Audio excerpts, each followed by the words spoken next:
Third largest party आप बने, इसका मतलब ये है आपने पटकनी दे दी। राजेश जी को ला रही हूँ डिबेट में, एक मिनट। राजेश जी, पटकनी दे दी 24 में उन्होंने आपको, 27 में भी देंगे। पूजा पाल का कोई फैक्टर यूपी में नहीं चलेगा। एक मिनट मनोज जी, अभी मैंने शुरुआत में आपको बहुत समय दिया, बाकी भी तो मेहमान है ना, प्लीज सम्मान के साथ बोल रही हूँ। राजेश जी के पास जाऊंगी, उसके बाद वापस आ जाऊंगी आपके पास, वापस आऊंगी। राजेश जी, ये पूजा पाल ने जो चिट्ठी लिखी है, मनोज सिंह काका कह रहे हैं कि यूपी में तो वैसे ही उनका ये कहना है, यूपी में अगर उनकी सुरक्षा का भाव है तो योगी जी सिक्योरिटी दे।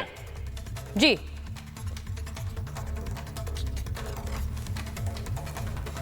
राजेश जी बोलिए। देखिए, पूजा पाल उत्तर प्रदेश की विधानसभा की सदस्य हैं। हाँ। समाजवादी पार्टी के टिकट पर चुनाव जीती हैं और वो महिला है जिन्होंने माफियाओं से संघर्ष किया है। कल्पना करिए कि शादी के 9 दिन बाद कोई महिला विधवा हो जाए, उसके पति की हत्या कर दी जाए और हत्या करने वाला समाजवादी पार्टी का बहुत बड़ा लीडर हो, समाजवादी पार्टी का नेता हो, जिसके ऊपर समाजवादी पार्टी के नेता का सर्वोच्च नौछावर करते हो, जिसके ऊपर समाजवादी पार्टी के नेता तो वो संघर्ष के बाद यहां तक चल करके आई हैं। अब चाहे वो पूजा पाल पार्टी में ये कर रही हैं, चाहे और इनके विधायक जा रहे हैं, तो ये तो अखिलेश यादव को सोचना चाहिए, उसका नेतृत्व स्वीकार नहीं कर पा रहे हैं लोग, अपनी पार्टी को आप नहीं संभाल पा रहे हो। और सदन के अंदर जहां तक बात करें, उन्होंने माफिया के खिलाफ बोला है। अतीक अहमद किसी मंदिर का पुजारी नहीं था, वो माफिया था, हीनियस क्रिमिनल था, जिसने सैकड़ों लोगों को, निर्दोष लोगों को मारा था, उनकी जान ली थी, सैकड़ों लोगों की जमीन पर कब्जा करने का काम कर रखा था, सैकड़ों लोगों को किस किस तरह से तंग किया वो दुनिया जानती है, और उसी ने इनके पति की हत्या की थी। समाजवादी पार्टी का तो ये आइडियल है कि जो जितना बड़ा माफिया होगा उतना बड़ा वहां नेता होगा। अब अतीक अहमद के खिलाफ बोलोगे सदन के अंदर, यदि अतीक अहमद को मिट्टी में मिलाने वालों की प्रशंसा कर दोगे तो समाजवादी पार्टी कैसे पचा पाएगी? कहां गया पीडीए? कहां गया? पूजा पाल पीडीए की सदस्य नहीं है, उनकी बिरादरी पीडीए में नहीं आती है क्या? यादव प्राइवेट लिमिटेड परिवार को ही आगे बढ़ाने के लिए पीडीए का इस्तेमाल करेंगे आप? अब उन्होंने पीडीए पे बहुत सारी, राजेश जी, उन्होंने पीडीए पे बहुत सारी बातें कही हैं। मैं एक बार जरा उस पर आना चाहती हूँ, क्योंकि पूजा पाल एक व्यक्ति नहीं है, क्या वो एक प्रतिनिधित्व उस पीडीए का भी कर रही हैं जिसकी बात समाजवादी पार्टी करती है, और जिस पीडीए की गूंज वो कहती है 2027 में रहेगी। शांतनु जी के पास जा रही हूँ। शांतनु जी, पूजा पाल ने जो चिट्ठी अखिलेश यादव जी को लिखी है, उसमें वो कह रही हैं कि समाजवादी पार्टी में कार्य करने लगी तो मुझे एहसास होने लगा कि यहाँ पिछड़े, अति पिछड़े और दलित सब दूसरे दर्जे के नागरिक हैं। पहले दर्जे के नागरिक तो सिर्फ मुसलमान हैं। वो चाहे जितने बड़े अपराधी हों, उनको सम्मान देना होगा, उनको ताकत देना, उनकी शक्ति बढ़ाना पार्टी की पहली प्राथमिकता है। ये उन्होंने चिट्ठी में लिखी, और संदर्भ आप जानते हैं अतीक अहमद का संदर्भ है, क्योंकि उन्होंने उसके लिए योगी आदित्यनाथ का धन्यवाद दिया था। क्या ये चोट पहुंचाएगा? शांतनु। सुचारू जी, मैंने उस पत्र को 2 बार पढ़ा, 3 बार पढ़ा, बड़े अच्छे से पढ़ा। बड़ा मार्मिक पत्र है और एक महिला के द्वारा लिखा गया। पिछले कुछ समय में हमने उनके 2 बातें सुनी है। एक तो उनको सदन में सुना हमने, जब उन्होंने अतीक अहमद के अगेंस्ट में बोला। अब अतीक अहमद के विरोध में बोलना सपा के विरोध में बोलना कैसे हो जाता है? माफिया के विरोध में बोलना सपा के विरोध में बोलना कैसे हो जाता है? और आज उन्होंने कहा कि जो पीडीए का फॉर्मूला है, मुलायम सिंह यादव जी एमवाई का फॉर्मूला देके गए, भाई मुसलमान और यादव को साथ रहो, सत्ता में रहोगे। लेकिन योगी आदित्यनाथ ने, नरेंद्र मोदी ने आके गेम चेंज कर दिया, इक्वेशन चेंज कर दिया, तो वो पीडीए पे कूदे। वो फॉर्मूला टू फॉर्मूला कूदते रहते हैं। उस फॉर्मूले को अंदर पार्टी का इस्तेमाल कैसे होता है, वो पूजा पाल जी ने बताया कि अगर ए के बात अगर ए की आ गई, अल्पसंख्यक की आ गई, मुस्लिम भाईजान की आ गई, तो दलित और पिछड़े को तो पीछे फेंक देगी समाजवादी पार्टी। और अभी हमने देखा, भाई माफिया के अगेंस्ट में बोला आपने, अल्पसंख्यक के अगेंस्ट में बोला, तो पूजा पाल बाहर। अभी मोनू खटीक की कुछ मुस्लिम, मुजफ्फरनगर में मोनू खटीक की कुछ मुस्लिम युवकों ने मार के हत्या कर दी। अखिलेश यादव जी चुप, मनोज काका जी चुप, कोई उनके घर तक जाना तो बहुत दूर, मतलब कोई ट्वीट तक नहीं करा उसके विरोध में। अगर दलित मरे और मुसलमान मारे, चुप हो जाओ। अगर पूजा पाल माफिया के अगेंस्ट में बोले वो माफिया मुसलमान हो, चुप हो जाओ। बल्कि ये क्यों भाई मनोज काका जी जब डिबेट में होते मुझे तो डर लगता है। अभी कुछ महीने पहले इन्होंने मुझसे कहा था, अरे शांतनु जी बातें तो सुन जाइए ना, हमें और तरीके भी आते हैं। तो अगर ऐसी बातें मनोज काका जी जैसे लोग टीवी में कहेंगे, एक बड़े पत्रकार को टीवी एंकर में उन्होंने कहा हमारी सरकार होगी तो आपको स्टूडियो से उठवा लेंगे। धमकी भरे शब्दों से आपकी वाचारती खत्म हो गई। शांतनु, दरबारीगिरी खत्म हो गई आपकी, दरबारी खत्म हो गई। बस मैंने कभी आपको धमकी नहीं दिया, अरे ये पूरा संभव। मैंने कबीर में हम लोग धमकी के और किसी तरह के गालीबाजों की गिरोह नहीं है।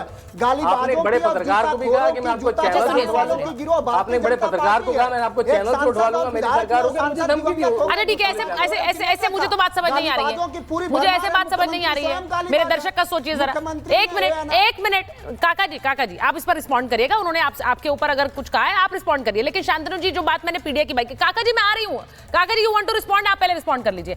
मुझे ऐसा लगता है इसे व्यक्तिगत मत बनाइए, लेकिन अगर वो कह रहे हैं आप पर उन्होंने कुछ कहा है आप उनका जवाब दे दीजिए। लेकिन मुझे ऐसा लग रहा है कि ये पीडीए वाली जो रणनीति है इस पर डेंट ना पहुंचे, ये सोचिए। क्योंकि पूजा पाल कह रही मैं भी पिछड़े समाज से आती हूं, मुझे तो पार्टी से निष्कासित कर दिया, मैं आज भी सम्मान कर रही हूं, ये भी कह रही है मैं आज भी सम्मान करती हूं पार्टी का। काका जी देखिए एक तो ये है, एक तो जो वैचारिक लोग हैं, जो लोग दरबारीगिरी करते हैं, वो एक जो बात है ना कि उफ तलक करते नहीं जिले इलाही के खिलाफ, ये इनको दरबार की आदत है, दरबारी हैं। तो दरबारी से कहिए कि अभी जो कह रहे थे कि दलित की हत्या पे नहीं बोलते, तो अभी कल बनारस में हत्या हुई है, प्रधानमंत्री का संसदीय क्षेत्र महेंद्र गौतम की दलित की हत्या हुई है। भारतीय जनता पार्टी कोई दिखी नहीं। एक ट्वीट तो कर दीजिए मोनू खट्टी की हत्या पे। मोनू खट्टी दलित नहीं था क्या? थोड़ा आंकड़ों का अगर मुस्लिम व्यक्ति मारेगा तो वो दलित नहीं हो रहा था क्या? कि उत्तर प्रदेश में दलितों पूजा पाल ने अगर माफिया बोल दिया अहमद को तो क्यों चुप गया था? मैं कह रहा हूँ मुख्तार अंसारी के तो आपको जनाजे में जाना पड़ता है और कहना पड़ता है सम्मानित परिवार से सम्मानित परिवार से थे मुख्तार अंसारी, उनके जनाजे पे नहीं जाते तो वोट नहीं पड़ता आप लोगों का। 10 माफियाओं का भी नाम लीजिए कि मिर्जापुर का माफिया, मुख्तार अंसारी को माफिया बोलने से चुप क्यों जाता है इतना आपको? अतीक अहमद को माफिया बोलने से मुख्तार अंसारी माफिया नहीं है क्या?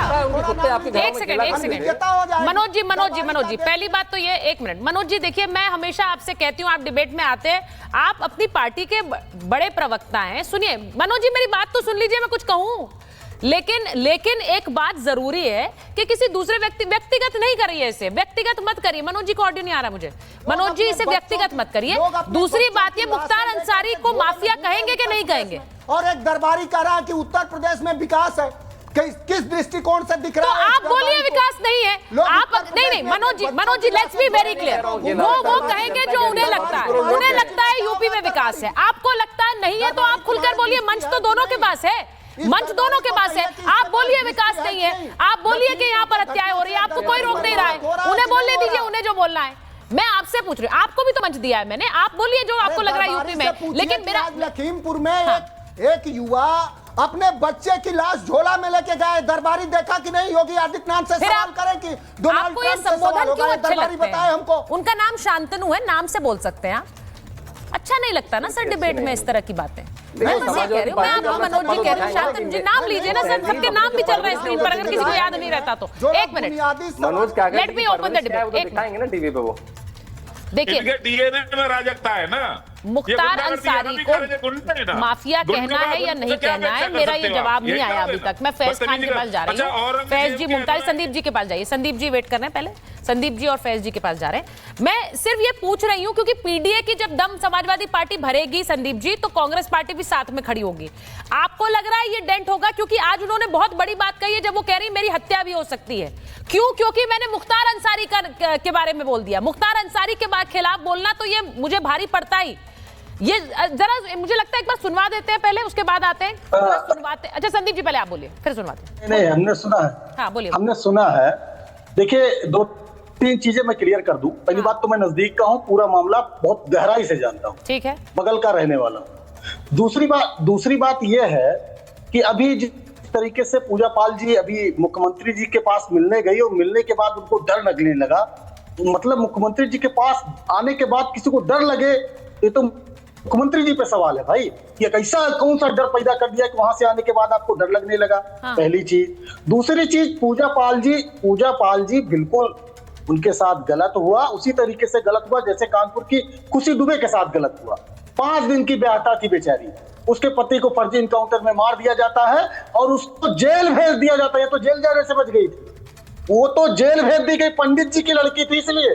आप बात कर रहे हैं पीडीए से आपको दिक्कत है, पंडित जी से दिक्कत है, तो सिर्फ क्या बाबू साहब जो एक जाति बिरादरी जो योगी जी के सजाती लोग हैं उनसे दिक्कत नहीं होगी?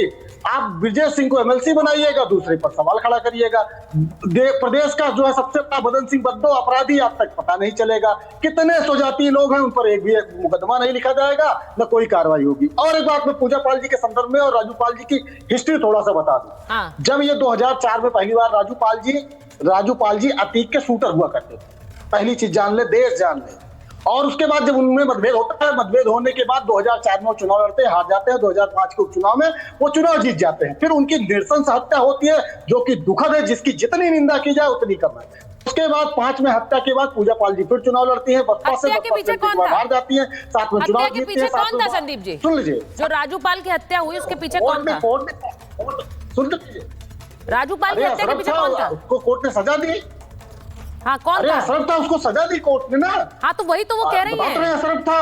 नहीं, तो उन्होंने क्या कहा? उन्होंने कहा मेरे पति के जो हत्यारे हैं, मेरे पति के हत्यारे जो माफिया है उस पर क्रैकडाउन करने के लिए धन्यवाद। तो एक पत्नी अगर ये कह रही है तो गलत कह रही क्या?